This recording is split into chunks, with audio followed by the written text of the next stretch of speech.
국회에서 문재인 대통령을 향해서 신발을 던진 50대 남성 정모 씨에 대한 구속영장이 법원에서 기각됐습니다. 법원은 증거인멸이나 도망할 염려가 있다고 보기는 어렵다고 기각 이유를 밝혔습니다. 정 씨는 자신이 어떤 단체에도 속하지 않았다고 밝혔지만 지난 총선에 출마한 우리공화당 한 후보의 아버지인 것으로 전해졌습니다. 경찰은 정 씨에게 공무집행 방해와 건조물 침입 혐의를 적용해서 영장을 신청했습니다.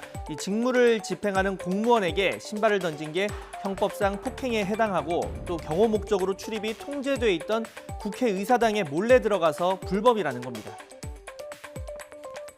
피해가 일어났을 경우에 단순한 개인이 아니라 국가기관, 그것도 최종 의사결정권자의 국가 원수에 관한 피해가 될 수가 있죠.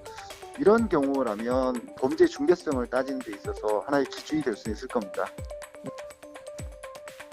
구속영장 기각에 야권은 당연한 결과라며 공세에 나섰습니다. 통합당 하태경 의원, 문제는 대통령의 침묵이라고 지적했고 이태규 국민의당 의원은 증거물이 도망가는 것도 아닌데 경찰의 과잉 충성이라며 청와대 측이 선처를 호소하지 않은 점에 아쉬움을 나타냈습니다. 이번 투척이 정치적 항의인지 아니면 단순 망신주기인지 앞서 있었던 정치인에 대한 국내외 투척 사례까지 다시금 소환되고 있습니다. 이라크전을 치른 조지 부시 미국 전 대통령, 지난 2008년 이라크에서 기자회견 중에 2번이나 날아드는 신발을 피해야 했습니다. 물론 던진 이유는 있었습니다. 이라크의 과부와 고아, 미국에 살해당한 이라크 사람들의 몫이라며 현지 언론인이 이 같은 행동을 한 겁니다. 이런 일도 일어나는 게 자유로운 사회라고 대응한 부시 전 대통령. 하지만 이 투척 당사자는 외국 원수 모독죄로 3년형을 선고받고 실제 9개월 동안 복역했습니다. 정치인들 때로는 유머 섞인 반응으로 넘기기도 합니다. 힐러리 클린턴 미국 전 국무장관, 지난 2014년 연설 중에 한 여성이 집어던진 구두 한 짝을 피한 뒤 이 같은 말을 남겼습니다. 직접 들어보시죠.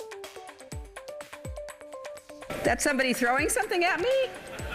Is that part of Cirque du Soleil? Thank goodness she didn't play softball like I did.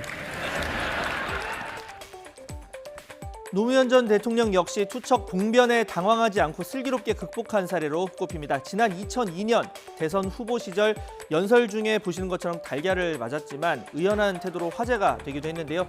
날아온 달걀을 잠시 닦더니 아무 일도 없었다는 듯 연설을 이어갔습니다.